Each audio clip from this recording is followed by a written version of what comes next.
Dr. Mel, and welcome to another episode of Dr. Mel's Message.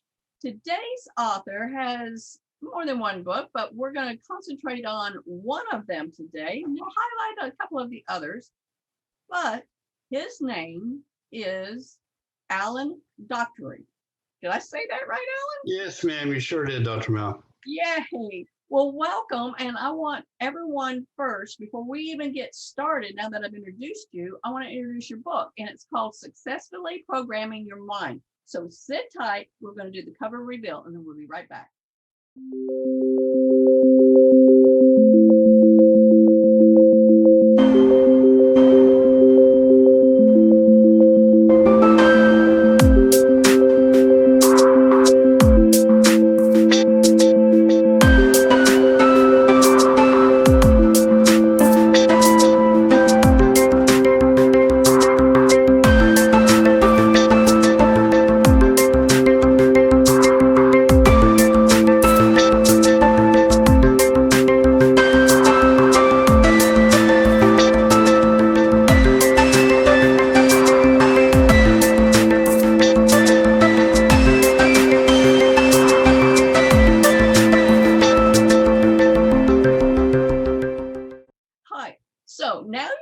Cover and you've met Alan. Now, Alan, let's talk about your book. What is Successfully Programming Your Mind all about? Well, Dr. Mel, I really have seen a lot of people make a lot of mistakes. I've made a lot of mistakes. We all make mistakes. A lot of those are because we don't process things properly in our mind. There are so many times that we're confronted with things that we need to make decisions on. And one day I was working with my computer and I decided I have a file called pressing workflow, which means if I have something coming in, it's pretty immediate. I put it in that folder so I can review it quite often. Then I have others, to be reviewed later and things like that. And we do that same thing with the things that come into our mind. We automatically process them and file them into a file. And depending on what file they put it in, it determines the urgency, it determines the prioritization of the different things we have to do in life. And so I really felt like this would be a really, really great book to be able to get us to think, and not a lot of new stuff, not a lot of deep stuff, just stuff that will help readers take a look at their lives and see how maybe filing things differently, sorting things differently, processing information differently could help. Would it be a fair assessment to say that this is about prioritizing things, not only just in your life, but the way you think about things? Yes, definitely. That is one of the keys. And I use, like on a computer, if you're in an Excel spreadsheet, you can filter things from the highest to the lowest, A to B, A to Z, and things like that. So that's what we have to do in our minds as well. We have to prioritize and think, what is really most important here for me to do? Or if I make this decision, how's it going to affect me in the short term and in the long term? How's it going to affect me? How's it going to affect others? So there's a lot of things to consider when we make decisions. All right, let's talk about how I suppose this all goes back to the fact that folks. Okay. Go ahead. Alan, go ahead. You were breaking up. Okay. So anyhow, I was saying it all kind of goes back to the premise that a lot of us that have regrets in life, and a lot of people that do, have those regrets because they made an improper decision somewhere in the past that's changed the course of their life. So this book is really a helpful book in getting people to see how they should process the information and come to that right decision. Can you give me more of a concrete example of this? Oh, sure. I'd be glad to. Here's a man, 55 years old, goes in to see a physician. Physician says, well, now you're over 50. It's time for a colonoscopy. Well, immediately when that comes in, he files that as unimportant. It's just something I can do later. Nothing, no big deal. I'm not worried about it. When he gets home, his wife talks to him about a friend of hers whose husband has stage 3 colon cancer. Never had a screening done. All of a sudden now, that thing that seemed unimportant now seems important. One of the things in the book that have caught most of the readers is the difference between a need and a want. You know, we want things all the time, but do we really need them? And how easy it is for us to talk ourselves into saying, not only do I want that, but I need it. The example I use in the book is a fellow driving down the road in his car. He's thinking, wow, this car's paid off. It's been a really great car, had no issues with it. Pulls into the driveway. The neighbor has a brand new car that's just sparkling and shining. And all of a sudden he wants a car. Okay, well, that doesn't mean you're going to run out and get it.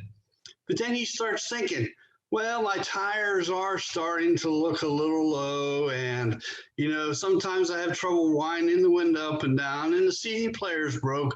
I really do need a new car. So he's starting to convince themselves of something that they, quote, want, but don't actually need, right?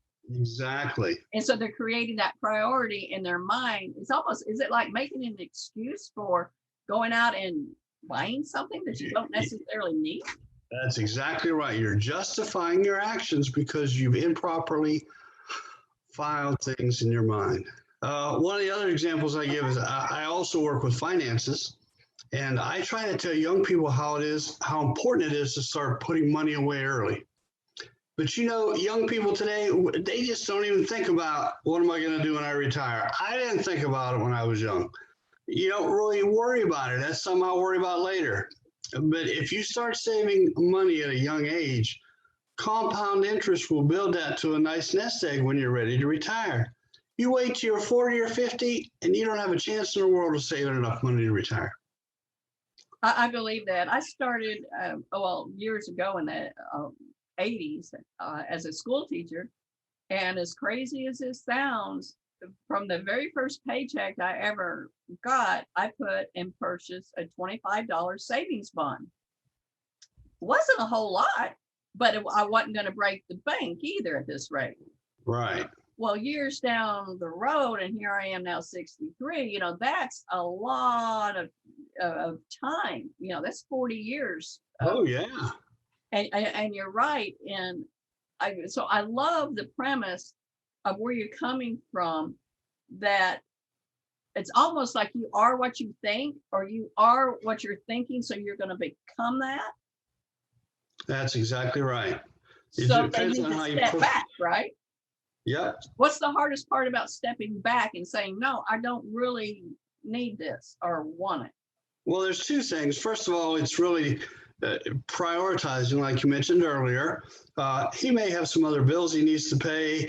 Maybe the air conditioner is going to need replaced in the next year or so. He spends all his money on a new car and a new car payment, then he's not going to be able to afford those things. And sometimes, you know how that goes. I mean, you can go to some people's houses, they look like they're poor as can be, but they have a 65-inch color television that they spend several $100s on. Or a brand new car. Yeah, a brand new car. Because yeah, they convinced themselves they needed it. And so it has really caused a lot of problems. My first book is called Reincarnate Now. And that book is kind of based on, here you are, I'm 65, my age, a little bit younger perhaps. And I'm looking back on life and I say, if only I would have, or if only I wouldn't have, I wish I could go back and undo this, change this, start this, stop that, but it's too late. You can't go back. There's no time machines. So this book kind of picks up on that book and says, okay, that book teaches you how to have a successful life from where you are now forward. You can't go back. Can't go back. Okay. This book kind of preps you and says, if you'll do these things, you won't end up in that situation where you're sitting around years from now regretting your life. But what are some of those things that people regret?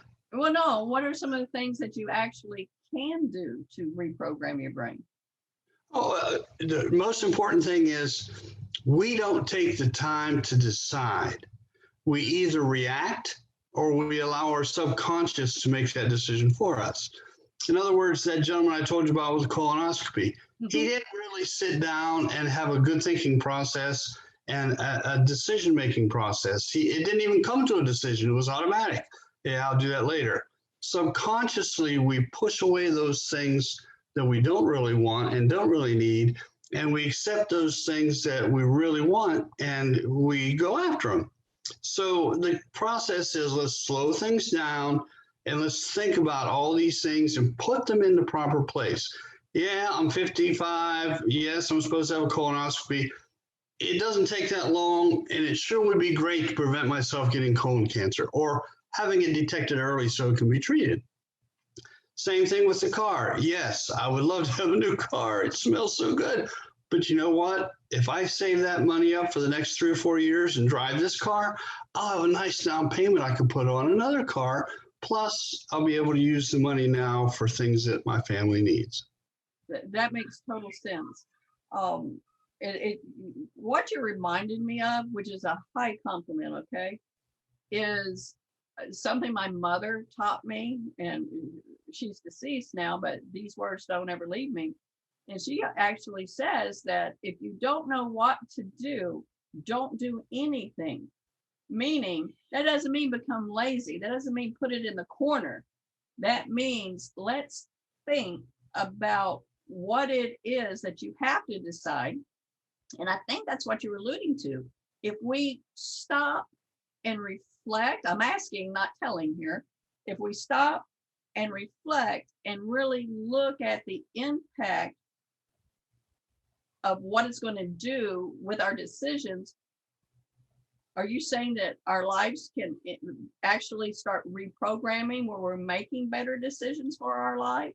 That's exactly the truth. And it all starts with realizing that we need to make a decision, not react, not let our subconscious drive us to make poor decisions. Keeping up with the Joneses. Things out. Just let me give you an example. I think the parents can really resonate with this. Okay.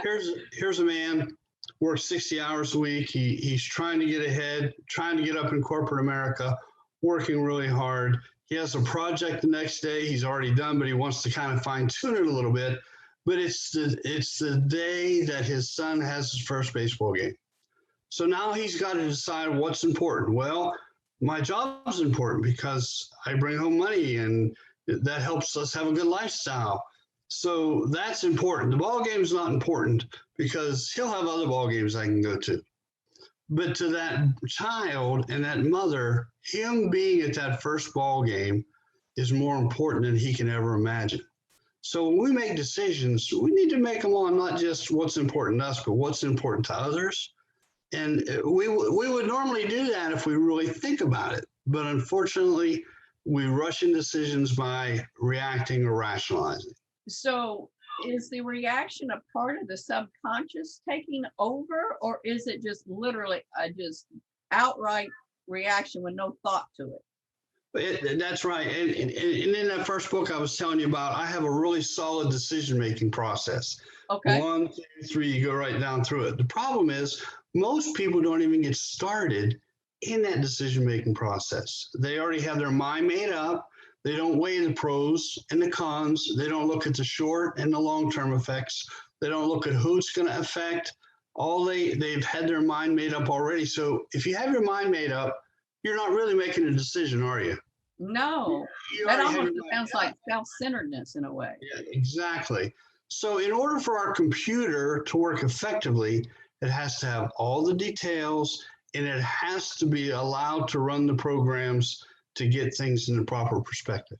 So the outcome is only as good as the input going in. Yes, that's what with any thinking computer. About this, then you could be aimlessly wondering, and as you put it in your book, that you try to live a purposeful life, right? Yes. I mean, that's the crux of the book.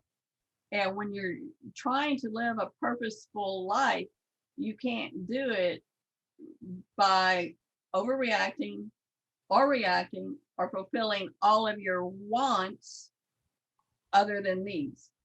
Exactly. Very interesting. Now, may I ask what you do normally besides an author? Well, I have been in the medical field for 47 years. Okay. I was an Air Force medic for 12 years, and then I got into emergency medicine. and then into dialysis. And I've been in dialysis now for the last 27 years, working with dialysis patients. So I guess you can see where a lot of people have not had purposeful lives because of the lack of that structured decision making, as well as making the decisions with what I say information. Yes, ma'am. And plus, I've worked in several churches and counseled folks, just tragic lives. I mean, things that, and they all say the same thing. If I would have only really thought about what I was doing. How many times have you heard that? Oh. You know, if I would only had thought about it. And that's what this book's all about. Get you to think about it. Let that mind process it properly. You know, some guy's out at a bar and he meets this woman, he's out of town, and one thing leads to another. And then his family is torn apart. His kids won't talk to him. He gets divorced. And he's thinking in his mind, now, when I first saw her, why didn't I think in my mind, okay, is it worth spending one night with her and taking a chance on losing my family? Well, of course it's not. And so that's But they don't see it at that point. Exactly. Because they're not thinking of the ramifications around them. Exactly. And that's subconscious. I call it autopilot. We do so much on autopilot, it is not funny.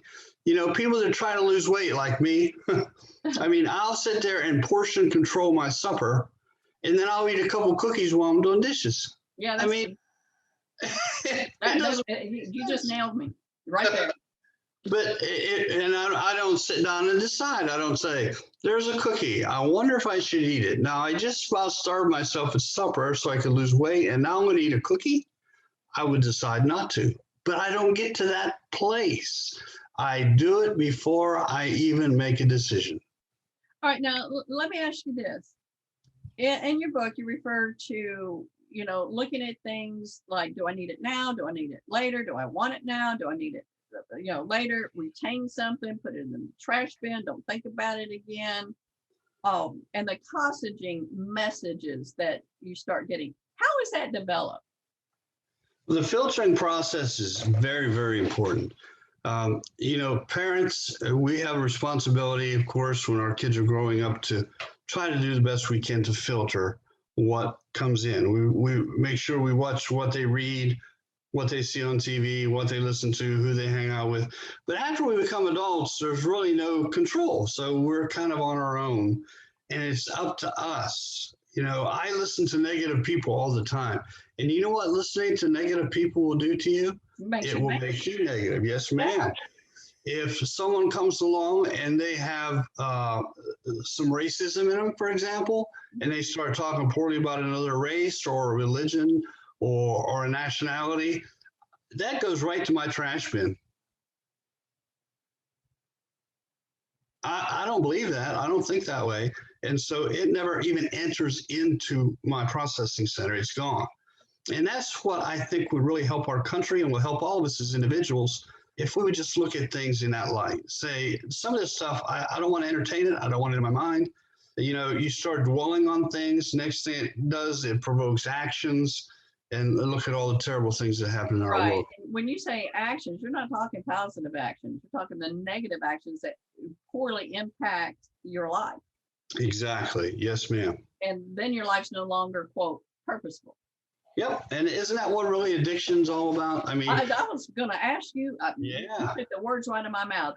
It's almost like, and boy, you're so right. A person will make it with any addictions, whether it's drug or alcohol or whatever it is, will make those decisions and deny and deny and deny the impact. They don't think it's impacting anything. Exactly. But then where's the purpose in their life? Is it what happens there if they're letting an addiction overcome them and they're wanting to successfully reprogram their mind that I don't need this, I don't want to drink, I don't want to do this drugs or whatever, so I can live a purpose of life. Is that part of reprogramming?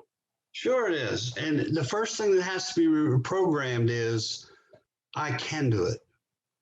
And that is so important. Now, you've probably heard the saying, if you think you can, you can. If you think you can't, you're right, you still can. Right.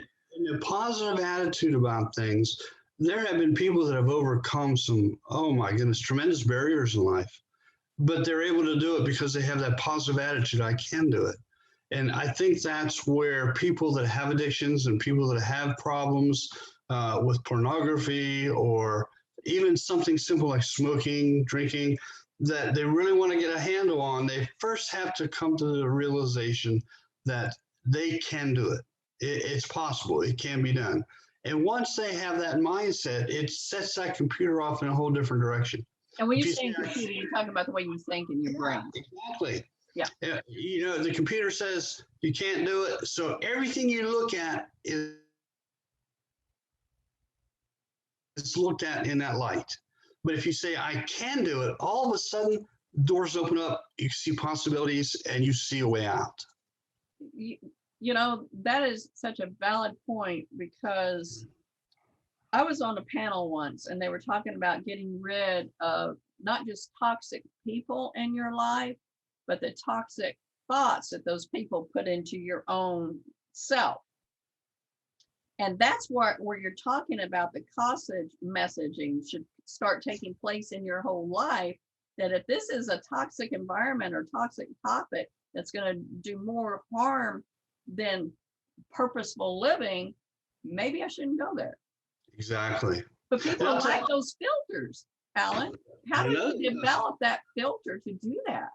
You have to get to the place where you think about where you are in life and where you want to be and what things will be helpful and what things will be harmful. That's probably the biggest distinction you can make when you're filing things. You want to get them in that right direction. I'll just give you another example. Mm-hmm. Bitterness, something that sits in, and oh my, how many fathers have not spoken to their children? How many children have not spoken to their parents? Brothers and sisters never talk because someone said something and then someone said something back. Bitterness entered in. Now, when that comes into my computer, I get to thinking about what all bitterness can cause. It can cause resentment. It can cause hatred. It can cause isolation. And next thing you know, I have nothing to do with someone that I dearly care about. And so that's why it's so important to make sure whenever we see bitterness come in, or we see anger come in, or we have a vengeful spirit about something that someone's done to us, those things are all harmful. And if we just slow down and take the time to think about what they are and what they do, then we can successfully program our mind to go a different direction. But that doesn't mean that you have to accept, let's say, violent behavior or domestic abuse behaviors or anything like that. That's not what you're talking about with that bitterness. That's like night and day. I just want to make that clear to people. If they're in a relationship, you know, you can program your mind to say, I don't need to stay in this dangerous situation so I can live a purposeful life. That's not what you're talking about when you're talking about bitterness. You're right. And you know, when you're talking about abusive relationships like that, it goes back to, again, you know what, that person that is abused usually has low self-esteem. They don't think they're worth it. They don't think they're anybody. They don't think they're important. So they allow that abuse to continue. And, instead of being purposeful in your book and saying, I don't have to accept this. I can get out of this. I can make better decisions for me. And if children are involved, for my children. Oh, yes. And this isn't the life I want to live. So if you keep going the same direction, you're going to go in the same place. But if you say, I need to change, even though change is sometimes costly, it's worth it. Now, your book, again, it's called Successfully Programming Your Mind. And for everyone that's listening to this, I don't think there's a one of us, I'm going to put myself in this category, that can improve on something, the way you do something every day, or the way you think about something every day, or the way you approach other people in your daily life. You agree with that? I totally agree. Yes, ma'am. Well, being the author of this book and Reincarnate Now, I like that one too. What do you suggest people, the very first thing they should do when they wake up? You know, I call it conscious awareness. All right. If you can get up every morning and be consciously aware of everything you do. Now, brushing your teeth. Is consciously awareness the same as mindfulness? Yes, exactly. Okay. You're consciously aware of things that are going on. Now, we do so much by rote, don't we? Oh, I mean, we get up in the morning, we get dressed, brush your teeth, shower, stuff. I'm not talking about stuff like that. I'm talking about you're driving down the road and someone pulls in front of you and you have that sudden urge to express your thoughts. right. Yeah, exactly. So if you're consciously aware of that, say, that is not going to do me any good. It's already done. It's already over. There's no good that can come out of me expressing anger to that person. So let it go. See? But most people just react. Someone says something. We're back to the reaction again and not thinking through your actions. Exactly. And that's what conscious awareness is all about.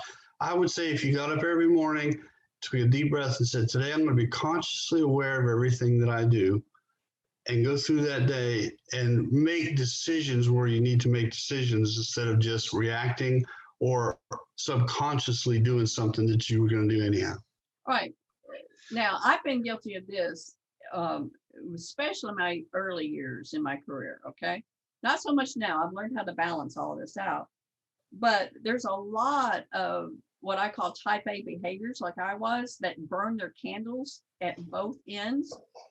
Would you say that part of that type of personality, when you're burning candles, that's literally what you're doing, is because you're not consciously thinking about your decisions. You're just flip-flopping through life. That's exactly right. You have placed so many demands on yourself that you don't have that time or luxury to sit and think about things. That's what someone said one time, that, you got to stop and smell the roses. That's and what basically, my mama told me all the time. And basically, to me, what that means is there's so much to life, and you're going to miss a lot of it if you're not consciously aware of things. Well, I'll tell you, sometimes you go outside and you walk around and, you got your mind on a million things. I walk out sometimes and see the stars and the moon, especially full moon. I love full moons. Sunsets at the ocean. Those things are just tremendous. So many people miss those things, and just little things, because of the fact that they're not consciously aware of their surroundings. They're so wrapped up with other things, they miss so much. That is so true. Sometimes I think we all just need to step back and look at the little things and find that joy in your life. And I think when you start making better decisions, let's say that way, and being mindful of your decisions and the impact of them, happiness, it seems to fall in place. Yes, that's exactly right. And I think that's what is important in your book, is the fact that people will play the blame game because they're just reacting and they're blaming everybody else, instead of sitting back and say, you know what, I might could change this outcome today with just being conscious of what decisions I'm making. Yep. And I tell people that a lot of people have asked, they bought the book to give to someone else. Yeah. And wait, I want to make this clear to people. This is not a large book. This is something you can sit down in one reading and gain from. Yeah. Thank you. But what I was saying was, they said, I would like to buy this for so-and-so because I think they could really use it. There's a lot of good stuff in there, and I think it would be helpful to them. And I said, do me one favor before you give it to them. Read it yourself. There you because go. So many times we think about, and it's good to think of others, but I'll tell you what, you take care of yourself first, you can help others so much better. Yeah, but when you say take care of yourself, you're not talking about being selfish to yourself. Or No. You're talking about take care of yourself mentally, physically, and being mindful about what's going on in the world and in your own homes, actually. Exactly. Now, this is a little bit of a different topic, but not really. How's that? Okay. Our climate and our culture right now, and you alluded to the racism, some of the things that and the violence that have been happening in the world. How do you see all of this ending?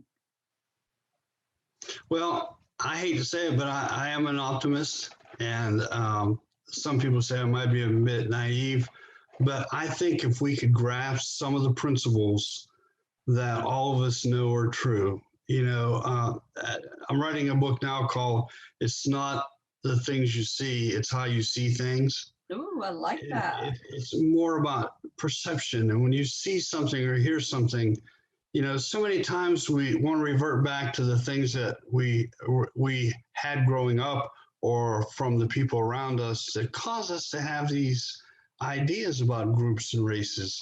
And I think if we really take some time to examine the true facts, all crimes aren't committed by one race.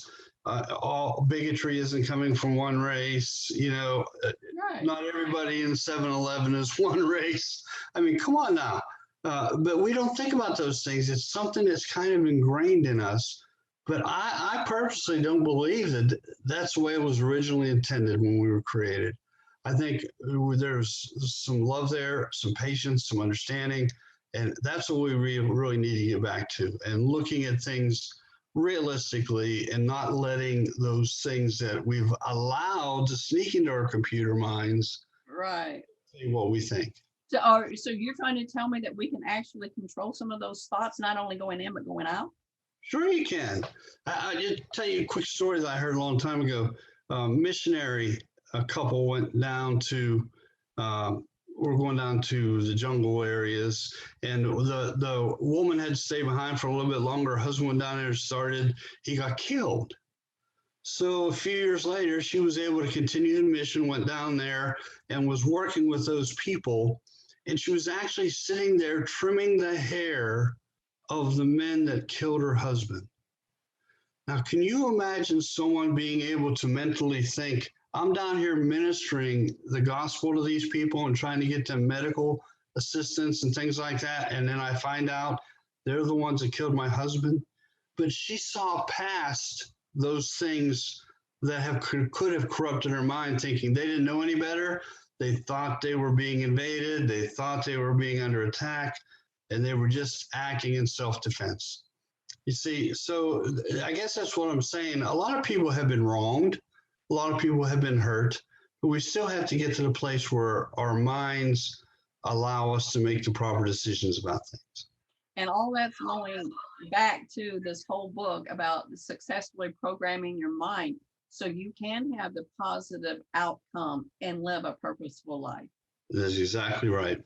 Robert, you have been just a delight, and I have gained valuable information just sitting here chatting with you, even after I read the book. That's why I was like, wait, can I ask this? Can I ask that?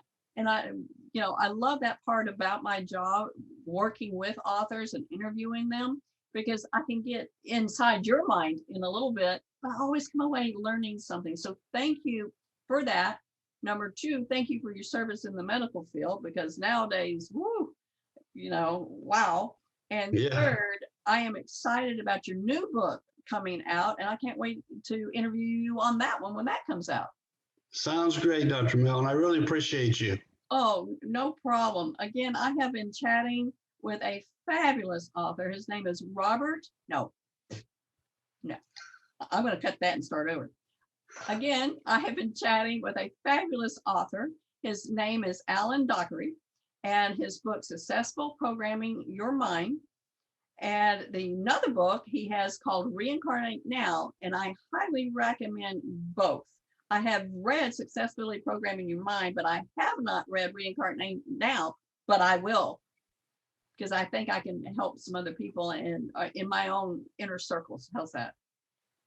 Well, thank you so much for your time. I'm really a fan, and thank you so much. Oh, I'm a fan of yours. Wait, I mean, you've got some powerful books going out here, and I really appreciate that. And just to sum this all up, in his book, The Successfully Programming Your Mind, you can learn to look at what your decisions are going to make. You can eliminate those needs versus the I wants, and you can start by making that conscious decision every morning. Exactly right. Well, perfect. And I look forward, like I said, to interviewing you again. And I want to thank Strat Advertising, number one, for bringing you to my blog and here on Dr. Milne's Message. You are delightful, and I wish you all the success in the world with your books, Alan. Thank you, Dr. Mel. You're going to be a big help in that. I appreciate it. Again, I'm Dr. Mel.